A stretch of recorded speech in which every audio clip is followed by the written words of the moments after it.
Bonjour, Pasteur Wanakaija Routine, responsable de l'église évangélique Philadelphie, version numérique.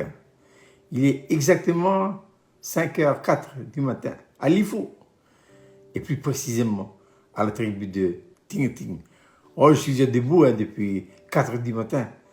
Et le Seigneur a attiré mon attention vers cet entretien de Jésus avec l'apôtre Pierre, qui se trouve dans Marc chapitre 10.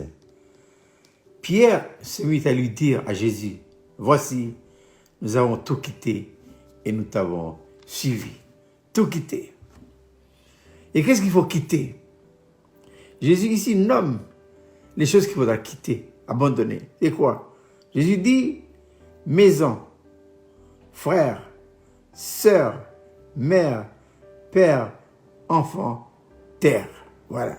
Mais tout ça, là, c'est en relation avec quoi? C'est en relation avec ce qui est naturel. Oh, il ne s'agit pas ici de quitter, d'abandonner ces terres. Non, Dieu nous a donné des terres. La preuve, je suis revenu à Lifou pour accomplir une mission que Dieu m'a donnée. Nos parents, sur le plan naturel, resteront toujours, oui, nos frères, nos sœurs, les papas, les mamans, les grands-pères et les grands-mères. Mais ici, il faut faire une analyse spirituelle pour ne pas se tromper. Voilà. Il s'agit ici d'ordre de priorité. Que doit être notre priorité? Notre priorité, c'est avant tout spirituelle. On a besoin de nos parents. On a besoin de nos grands-pères. On a besoin de nos terres et de tout ça. Mais toutes ces choses-là ne doivent pas occuper la première place. Une question de priorité. D'ailleurs, Jésus lui-même dira dans le sermon sur la montagne, cherchez d'abord, cherchez premièrement le royaume et la justice de Dieu. Dieu doit être le premier en tout. Le reste, c'est important. Ils ont leur place, mais secondaire. Très secondaire. Ah oui. Parce que ici, il y a un point là qui est important à souligner, à régler, à neutraliser, à maîtriser. C'est quoi? C'est la vie naturelle. C'est qui reste de la vie naturelle. Et ça, c'est important parce que Jésus lui-même dira dans Luc chapitre 14, il dit, si quelqu'un vient à moi et qui n'est pas, le verbe utilisé ici, c'est dur, hein, c'est haïr. Haïr son père, haïr sa mère, haïr sa femme, haïr ses enfants, haïr ses frères, ses sœurs. Mais Jésus ajoutait, et sa propre vie, il ne peut être mon disciple. Voilà. On ne peut pas haïr, on ne peut pas abandonner nos parents, nos mères et tout ça là, si nous ne haïssons pas notre propre vie. C'est vrai, Jésus lui-même dira dans Matthieu chapitre 16, il dit, si quelqu'un veut venir après moi, qu'il renonce à quoi? À lui-même.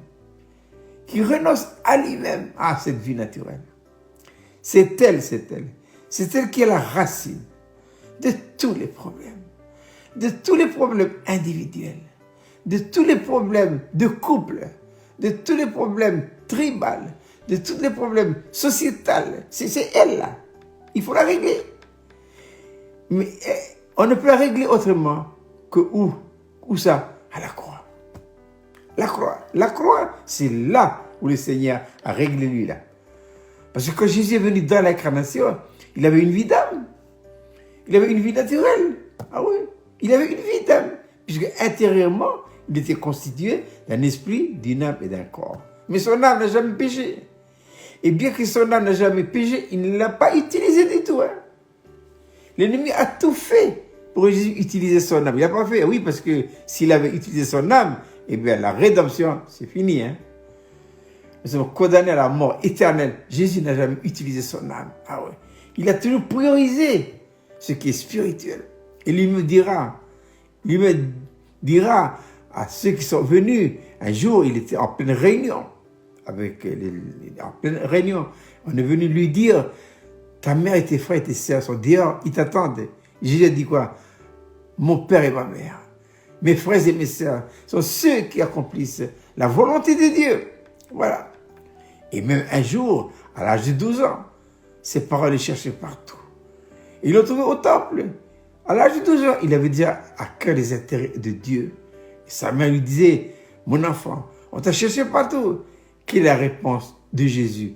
Jésus dit, mais pourquoi vous vous souciez de moi? Pourquoi vous inquiétez-vous de moi? Il faut que je m'occupe des affaires de mon Père. Les affaires de Dieu doivent être notre priorité. Si un jour nous trouvons devant un choix entre les personnes énumérées ici, là, par Jésus, à l'apôtre Pierre, c'est-à-dire maison, père, mère, frère et sœur, si un jour nous nous trouvons devant une priorité entre ça et le spirituel, il faut opter pour le spirituel. Il faut opter pour le spirituel avec tout ce que nous avons abandonné, soit béni. Mais attention au calcul, hein. Je n'abandonne pas ça et ça pour obtenir ça. L'homme, la vie naturelle, lui, il est au calcul. Lui. Ah oui, je vais abandonner ça et puis j'aurai ça. Non. C'est un esprit satanique et diabolique qui fait ça. Il aime le calcul. Non. J'abandonne tout en vue de recevoir quoi? Le spirituel. C'est le spirituel, mais pas pour recevoir de l'argent, de la terre, de l'affection, tout ça. C'est secondaire tout ça là. Le ciel et la terre passent, ma parole, et ne passe pas. Quelle est donc notre priorité? Notre priorité doit d'abord être les choses spirituelles, célestes. Dieu avant tout. Tout. Il faut qu'il règne. C'est lui le chef, c'est lui le roi, c'est lui le Seigneur. Et je pense, pour terminer cette méditation de ce matin, à l'histoire d'Élie. Élie se trouve à Sarepta. Eh bien, il y avait là une veuve, son fils. Élie a dit à la veuve, va me chercher à manger. Et la veuve avait dit quoi? Ben écoute, j'ai rien du tout, sinon un peu d'huile et puis de la farine. J'ai cherché 2 bouts de bois. Ensuite, je vais faire cuire tout ça là et je vais manger avec mon fils. Ensuite, il n'y a plus rien du tout. Élie a dit quoi? C'est bien. Va faire ça, mais sers-moi d'abord. Moi d'abord. Et qu'est-ce qu'elle a fait? Elle a fait ce qu'elle avait dit. Et c'est d'abord préoccupé des intérêts de Dieu. Et parce qu'il s'est préoccupé des intérêts de Dieu, quel est le résultat? Pendant toutes les 3 années de famine, il y a toujours de l'huile. Il y a toujours de la farine. Il y a toujours de bois. Dieu s'occupe de nous. Dieu s'occupe de nous si nous nous occupons de lui. Dieu s'occupe de nous si nous avons pris en main et en compte ses intérêts à lui. Prenons l'exemple du Maître. Prenons l'exemple de nos aînés. Moi d'abord, dit Élie. Le Seigneur d'abord. Oh oui, il faut qu'il règne. Alors, quand Jésus est pris en compte, quand il est le premier, en tout ce que nous avons abandonné pour lui, ils seront bénis. Ça c'est sûr, hein?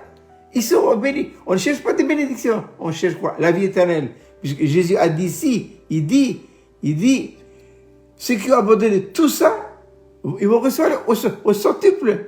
Ils reçoivent au centuple présentement. C'est pas après, c'est maintenant que nous sommes bénis. Dieu nous donnera des maisons, des frères, des sœurs, des mères, des enfants et des terres avec des persécutions et dans les siècles à venir, la vie éternelle. Qu'est-ce qui nous intéresse ici? C'est la vie éternelle.